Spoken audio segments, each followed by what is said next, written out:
ബഹുമാന്യരായ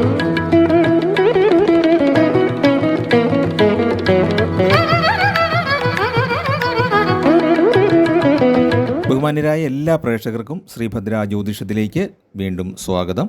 ജ്യോതിഷ സംബന്ധിയായ കാര്യങ്ങൾ ലളിതമായ ഭാഷയിൽ വിശദീകരിക്കുക എന്നുള്ള ഉദ്ദേശത്തോടെയാണ് ഈ ചാനൽ പ്രവർത്തിക്കുന്നത്. നമ്മളിപ്പോൾ കൊല്ലവർഷം 1200 ഓരോ നക്ഷത്രജാതരായ ആളുകൾക്കും ഉണ്ടാകുന്ന പൊതുവായ അനുഭവങ്ങളെക്കുറിച്ചും നക്ഷത്ര പ്രത്യേകതകൾ കൊണ്ടുണ്ടാകുന്ന അനുഭവങ്ങളെക്കുറിച്ചുമൊക്കെയാണ് വിശദീകരിച്ചുകൊണ്ടിരിക്കുന്നത്.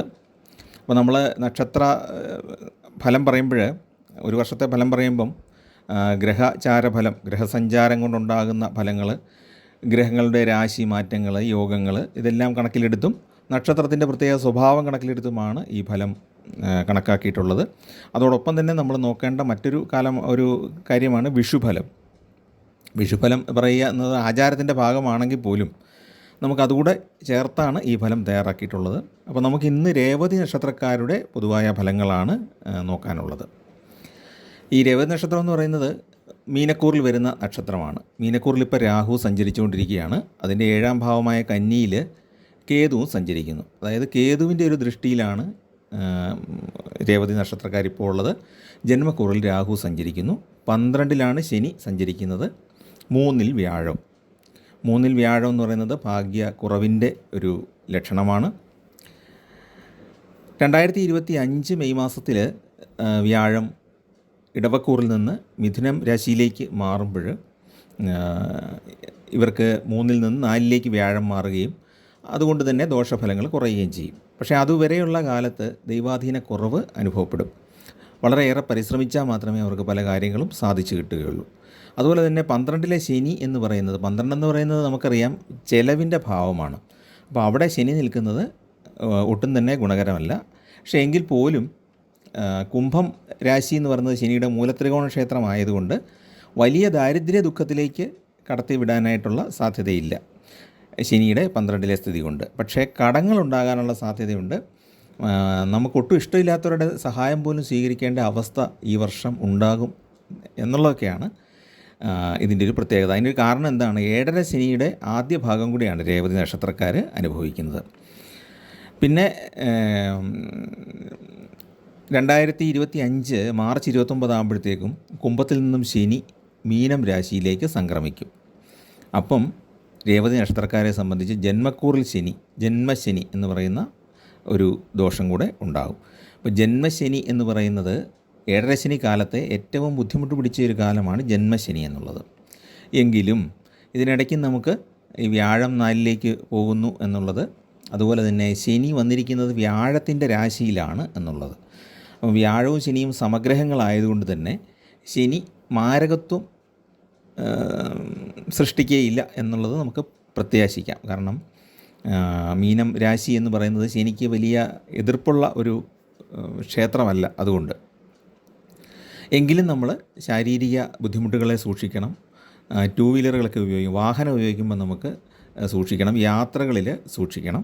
വിലപ്പെട്ട സാധനങ്ങൾ നഷ്ടപ്പെട്ടു പോകാതെ ഒരു കരുതൽ എപ്പോഴും വേണം. അപ്പോൾ അങ്ങനെയുള്ള കുറച്ച് കാര്യങ്ങൾ ശ്രദ്ധിക്കേണ്ടതാണ്. അതോടൊപ്പം തന്നെ നമുക്ക് ഒരു കൃത്യനിഷ്ഠ അനുഷ്ഠിക്കുന്നത് നല്ലതായിരിക്കും, ജോലിയിലും പഠനത്തിലുമൊക്കെ. അല്ലെങ്കിൽ നമ്മുടെ ശ്രദ്ധ മാറിപ്പോകാനും അബദ്ധങ്ങൾ സംഭവിക്കാനും സാധ്യതയുണ്ട്. അപ്പോൾ നമുക്കിനി രേവതി നക്ഷത്രക്കാരുടെ പൊതുവായ അനുഭവങ്ങളെക്കുറിച്ച് നോക്കാം. അപ്പോൾ രാഹു, വ്യാഴം, ശനി ഈ 3 ഗ്രഹങ്ങളും കേതുവും അനുകൂലമല്ല. അതുകൊണ്ട് തന്നെ തീരുമാനങ്ങൾ വളരെ ശ്രദ്ധയോടെ കൈക്കൊള്ളണം. ജോലി ഉപേക്ഷിക്കാനുള്ളൊരു പ്രേരണ ഉണ്ടാകാനുള്ള സാധ്യതയുണ്ട്. പക്ഷേ പുതിയ ജോലി ലഭിക്കുക എന്നത് വളരെ ഈസിയല്ല.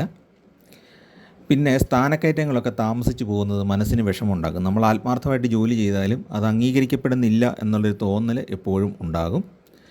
പിന്നെ നമുക്ക് പ്രവർത്തനത്തിൽ ശ്രദ്ധാ വ്യതിചലനം ഉണ്ടാകുന്നതുകൊണ്ട് നമ്മുടെ ശ്രദ്ധയിൽ നിന്ന് പ്രധാന ജോലിയിൽ നിന്ന് ശ്രദ്ധ മാറിപ്പോകുന്നത് കൊണ്ട് മേലുദ്യോഗസ്ഥരുടെ അപ്രീതിയോ അല്ലെങ്കിൽ നമ്മുടെ തൊഴിലുടമയുടെ അപ്രീതിയൊക്കെ ഉണ്ടാകാനുള്ള സാധ്യത ഉണ്ട്.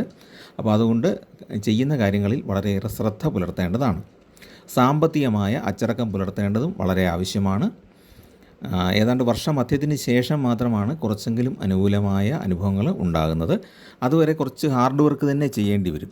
ജീവിതത്തിൽ നേട്ടങ്ങൾ എന്തെങ്കിലും ഉണ്ടാകണമെങ്കിൽ വളരെ കൂടുതൽ ജോലി ചെയ്യേണ്ടി വരുന്ന ഒരു അവസ്ഥ രേവതി നക്ഷത്രക്കാർക്ക് എപ്പോഴും ഉണ്ടാകും. അപ്പോൾ അതുകൊണ്ട് അതൊന്ന് ശ്രദ്ധിക്കുക. അന്യദേശവാസം, സഹപ്രവർത്തകരുമായിട്ട് കലഹം, ജീവിത പങ്കാളിയുടെ ആരോഗ്യകാര്യങ്ങളിൽ പ്രശ്നം, പിന്നെ വേണ്ടപ്പെട്ടവരുടെ വിയോഗം അല്ലെങ്കിൽ വേർപാട് ഒക്കെ ഉണ്ടാകാനുള്ള സാധ്യതയും ഉണ്ട്. അപ്പോൾ ഈ ചിങ്ങമാസം മുതലുള്ള വർഷാദ്യം കുറച്ചൊക്കെ ഗുണകരമായ അനുഭവങ്ങൾ ഉണ്ടാകും. പക്ഷേ ആ അനുകൂലത എന്ന് പറയുന്നത് കോടതി കേസുകളിലൊക്കെ കുറച്ച് അനുകൂലത ഉണ്ടാകും. പിന്നെ ഈ രാഹു ജന്മക്കൂറിൽ സഞ്ചരിക്കുന്ന സമയമായതുകൊണ്ട് ചില പൈസയൊക്കെ കുറച്ച് കിട്ടാൻ സാധ്യതയുണ്ട്.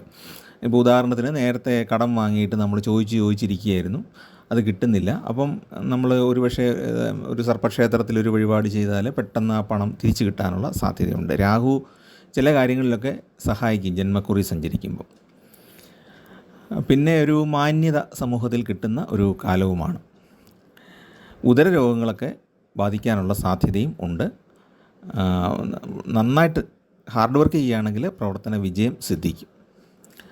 പക്ഷേ ചിങ്ങമാസമൊക്കെ കഴിഞ്ഞ് കുറച്ചുകൂടെ മുന്നോട്ട് പോയി കഴിയുമ്പോഴത്തേക്കും അലർജി രോഗങ്ങൾ ബാധിച്ചേക്കാം, ശ്വാസകോശ സംബന്ധമായ രോഗങ്ങൾ ബാധിച്ചേക്കാം. കുടുംബത്തിൽ ആർക്കെങ്കിലും രോഗങ്ങൾ ഉണ്ടാകുന്നത് കൊണ്ട് നമ്മുടെ പല കാര്യങ്ങളും മാറ്റിവെക്കേണ്ടി വരുന്ന അവസ്ഥ ഉണ്ടാകാം. അതേസമയത്ത് പുണ്യതീർത്ഥങ്ങളൊക്കെ സന്ദർശിക്കാനുള്ള യോഗവും ഉണ്ടാകും. പിന്നെ ശരീരത്തിൽ വ്രണങ്ങൾ ഒക്കെ ഉള്ളവർ അത് നന്നായിട്ട് ചികിത്സിക്കണം. പിന്നെ ചിലവ് വർദ്ധിക്കും. വീട് പുതുക്കി പണിയുന്നതിലൂടെയോ വാഹനം വാങ്ങിക്കുന്നതിലൂടെയോ വാഹനത്തിന് അറ്റകുറ്റപ്പണി ചെയ്യുന്നതിലൂടെയോ ഒക്കെ ചിലവ് വർദ്ധിക്കാനുള്ള സാധ്യതയുണ്ട്.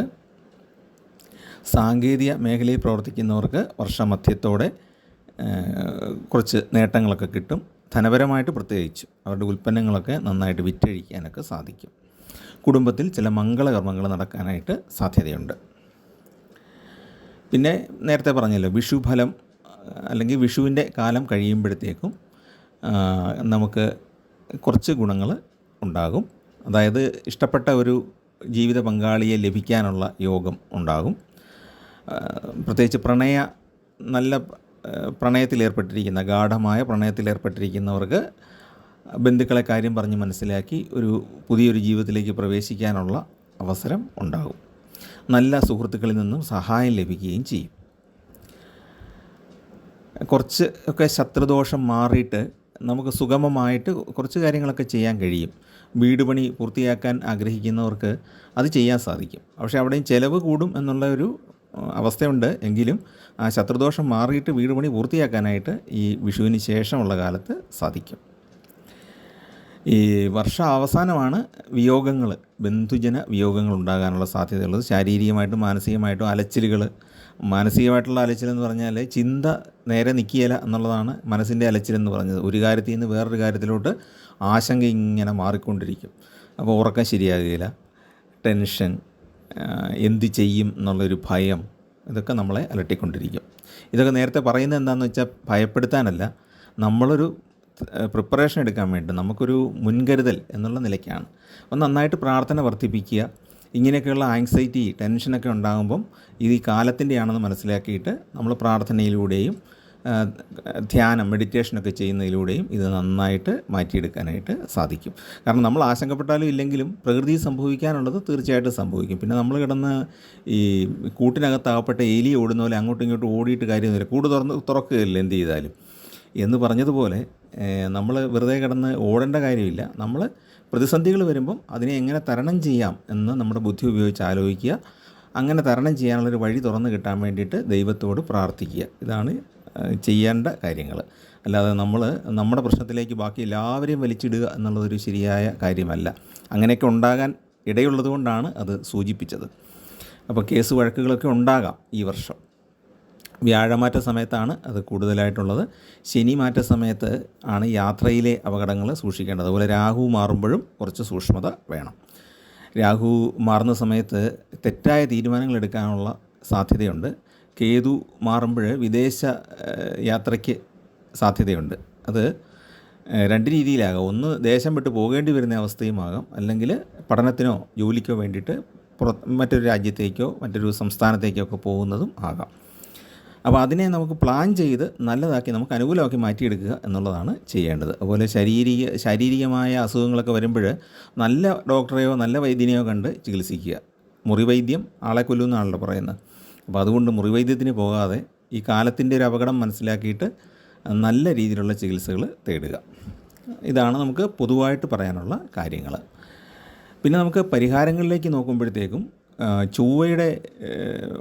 ചൊവ്വ ഓരോ രാശി മാറുമ്പോഴും അതിൻ്റേതായ പരിഹാരങ്ങൾ ചെയ്യേണ്ടതാണ്. ചൊവ്വ ദുസ്ഥാനങ്ങളിൽ വരുമ്പോഴൊക്കെ പരിഹാരം ചെയ്യണം. 3, 6, 11 സ്ഥാനങ്ങളിലാണ് സഞ്ചാരവശാൽ അല്ലെങ്കിൽ ഗ്രഹചാരവശാൽ ചൊവ്വയ്ക്ക് നല്ല സ്ഥാനം ഉള്ളത്. അപ്പം 1.5 മാസം കൂടുമ്പോൾ ചൊവ്വ മാറിക്കൊണ്ടിരിക്കും, ഓരോ രാശി മാറിക്കൊണ്ടിരിക്കും. അപ്പോൾ അത് സ്ഥാനം നോക്കിയിട്ട് പരിഹാരം ചെയ്യണം. കുടുംബദേവതയ്ക്ക് തീർച്ചയായിട്ടും വഴിപാട് ചെയ്യേണ്ടതാണ്. ശുക്രദശ, രാഹുർദശ, ചന്ദ്രദശ ഈ 3 ദശകളിൽ കൂടെ കടന്നു പോകുന്നവർ പരിഹാരങ്ങൾ അനുഷ്ഠിക്കേണ്ടതാണ്. പിന്നെ നവഗ്രഹ ക്ഷേത്രത്തിലെ വ്യാഴത്തിനും ശനിക്കും നെയ്വിളക്ക് തെളിയിക്കേണ്ടതാണ്. ശനിക്ക് എള്ളുതിരി തെളിയിച്ചാൽ നല്ലതാണ്. അതുപോലെ തന്നെ ശാസ്താവിനുള്ള വഴിപാടുകൾ കൃത്യമായിട്ട് ചെയ്യണം. 7.5 ശനിക്കാലമാണ്. ഈ വർഷം തന്നെ ജന്മശനിയും കൂടെ വരുന്നത് കൊണ്ട് രേവതി നക്ഷത്രക്കാർ ശാസ്താവിന് നീരാജനം വഴിപാട് കൃത്യമായിട്ട് ചെയ്യേണ്ടതാണ്. ജന്മശനിക്കാലത്ത് പ്രത്യേകിച്ചും, അതായത് അടുത്ത മെയ് മാസം ആകുമ്പോഴത്തേക്കും ശനി ജന്മക്കൂറിലേക്ക് എത്തിച്ചേരും. ആ സമയം മുതൽ മുന്നോട്ട് വഴിപാടുകൾ കൃത്യമായിട്ട് ചെയ്യുക. ഇനി വഴിപാടുകളൊന്നും കൊടുത്തില്ലെങ്കിൽ ക്ഷേത്ര ദർശനം കൃത്യമായിട്ട് ചെയ്യേണ്ടതാണ്. ശാസ്താ ക്ഷേത്രത്തിൽ ദർശനം നടത്തുക. അതൊരു നിഷ്ഠ പോലെ എല്ലാ മാസവും ചെയ്യുന്നത് വളരെ ഉചിതമാണ്. ഒരുപാട് തടസ്സങ്ങൾ മാറാനായിട്ട് നല്ലതാണ്. പറ്റുമെങ്കിൽ ഒരു നെയ്വിളക്കോ നീരാജനമോ നൽകുന്നത് ഏറ്റവും ഉത്തമമാണ്. പിന്നെ ബുധനാഴ്ചയും രേവതി നക്ഷത്രവും ഒത്തുവരുന്ന ദിവസം മഹാവിഷ്ണു ക്ഷേത്രത്തിൽ വഴിപാട് ചെയ്യുക, ദർശനം നടത്തുക. താമരമുട്ടോ താമര ഇതളുകൾ കൊണ്ടുള്ള പുഷ്പാഞ്ജലിയൊക്കെ സമർപ്പിക്കുക, നല്ലതാണ്. തുളസിമാല കെട്ടിക്കൊടുക്കുന്ന ക്ഷേത്രമാണെങ്കിൽ അവിടുന്ന് ഒരു മാല വാങ്ങിച്ച് സമർപ്പിക്കുന്നതും നല്ലതാണ്. അല്ലെങ്കിൽ നമുക്ക് മാല കെട്ടാൻ അറിയാമെങ്കിൽ നമ്മൾ തുളസി ഇലകൾ എടുത്തിട്ട് നല്ല സമയം നോക്കി എടുക്കണം. എന്നിട്ട് തുളസി ഇലകൾ എടുത്തിട്ട് മാല കെട്ടി ക്ഷേത്രത്തിൽ സമർപ്പിക്കുക ശുദ്ധമായിട്ട്. അപ്പോൾ അത് നമുക്ക് ചെയ്യാം. ഇതൊക്കെ മനസ്സമാധാനത്തിനും സന്തോഷത്തിനും കുടുംബ സ്വസ്ഥതയ്ക്കുമൊക്കെ ഏറ്റവും ഉതകുന്ന കാര്യമാണ്. ആയില്യം, തൃക്കേട്ട, രേവതിയും അതിൻ്റെ അനുജന്മ നക്ഷത്രങ്ങളും ഈ ദിവസങ്ങളിൽ ക്ഷേത്ര ദർശനം നടത്തുന്നത് വളരെ ഉത്തമമാണ്. പ്രത്യേക ഫലങ്ങൾ ലഭിക്കുന്നതാണ്. ഇപ്പോൾ രേവതി എന്ന് പറയുന്നത് നമുക്കറിയാം വളരെ ഐശ്വര്യമുള്ള നല്ലൊരു നക്ഷത്രമാണ്. പക്ഷേ അവർക്കും ഉള്ളിൽ ഗൂഢമായ അല്ലെങ്കിൽ മറഞ്ഞിരിക്കുന്ന കുറേ ദുഃഖങ്ങൾ ആ നക്ഷത്രത്തിൻ്റെ ഒരു പ്രത്യേകതയാണ്. അപ്പോൾ ഇങ്ങനെയുള്ള ഈ ദോഷകാലത്ത് 7.5 ശനി, കണ്ടകശനി തുടങ്ങിയ കാലങ്ങളിലാണ് അവർക്ക് കൂടുതൽ ബുദ്ധിമുട്ട് പുറത്തു വരാനുള്ള സാധ്യതയുള്ളത്. മനപ്രയാസങ്ങളാണ് കൂടുതൽ. രേവതി നക്ഷത്രക്കാരങ്ങനെ പെട്ടെന്ന് പുറത്ത് കാണിച്ചുകൊണ്ട് നടക്കുന്ന ഒരു രീതിക്കാരായിരിക്കണമെന്നില്ല. ചില ആൾക്കാർ മാത്രമേ ഉള്ളൂ തുറന്നു പറയുന്നത്. ബാക്കിയുള്ളവർ അവരുടെ ഉള്ളിൽ തന്നെ അവർ പരിഹാരം കണ്ടെത്താനാണ് ശ്രമിക്കുക. വളരെ നല്ല ഒരു രീതിയുള്ള നക്ഷത്രക്കാരാണ്. പിന്നെ ആത്മീയമായൊരു കാഴ്ചപ്പാടുള്ള ആളുകളുമാണ്. അപ്പോൾ അവർക്ക് വളരെ നല്ല രീതിയിൽ ഇത് കൈകാര്യം ചെയ്യാനായിട്ട് സാധിക്കും. അപ്പോൾ എല്ലാവർക്കും നന്മ വരട്ടെ എന്ന് പ്രാർത്ഥിക്കുന്നു. നിങ്ങളുടെ കുഞ്ഞുങ്ങൾക്കുമൊക്കെ നല്ല ഐശ്വര്യങ്ങളുണ്ടാകട്ടെ. ചാനൽ ഇഷ്ടപ്പെട്ടെങ്കിൽ ഒന്ന് സബ്സ്ക്രൈബ് ചെയ്യുകയും നിങ്ങളുടെ സുഹൃത്തുക്കൾക്കും നിങ്ങളുടെ പരിചയക്കാർക്കും നിങ്ങളുടെ ബന്ധുക്കൾക്കൊക്കെ ഒന്ന് ഷെയർ ചെയ്ത് കൊടുക്കുകയും ചെയ്യുക. എല്ലാവർക്കും ഈശ്വരാനുഗ്രഹം ഉണ്ടാകട്ടെ. മഹാവിഷ്ണുവിൻ്റെയും മഹാദേവൻ്റെയും അയ്യപ്പസ്വാമിയുടെയൊക്കെ അനുഗ്രഹം എല്ലാവർക്കും ലഭിക്കട്ടെ. നിങ്ങളുടെയൊക്കെ കുടുംബദേവതയുടെ അനുഗ്രഹവും നിങ്ങൾക്ക് ലഭിക്കട്ടെ എന്ന് പ്രാർത്ഥിക്കുന്നു. കുടുംബദേവതയെ മറക്കരുത് എന്ന് ഒരിക്കൽ കൂടി ഓർമ്മിപ്പിക്കുന്നു. ഏതൊരു നല്ല കാര്യത്തിന് പോകുന്നതിന് മുമ്പും കുടുംബദേവതയ്ക്ക് ഒരു വിളക്കെങ്കിലും തെളിയിച്ചിട്ടേ പോകാവൂ. അങ്ങനെയാണെങ്കിൽ നിങ്ങൾക്ക് ഒരുപാട് ഐശ്വര്യങ്ങൾ ഉണ്ടാകുന്നതാണ്. അപ്പം എല്ലാവർക്കും ശ്രീഭദ്ര ജ്യോതിഷത്തിൻ്റെ ആശംസകൾ. നമസ്കാരം.